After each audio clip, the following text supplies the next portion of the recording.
আচ্ছা, আজকে আপনাদের একটা গল্প বলি। একটা যুগান্তকারী আবিষ্কারের গল্প।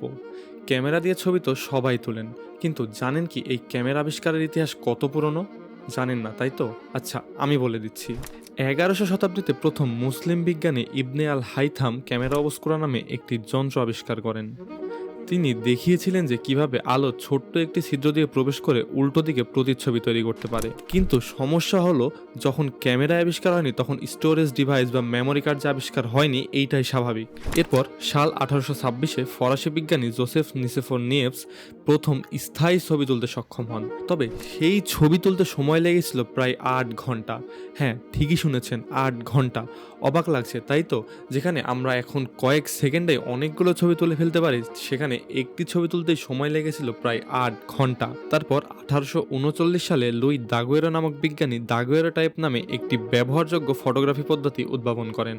আর তখন থেকেই ক্যামেরা আধুনিকায়ন হতে হতে সোজা আমাদের পকেটে।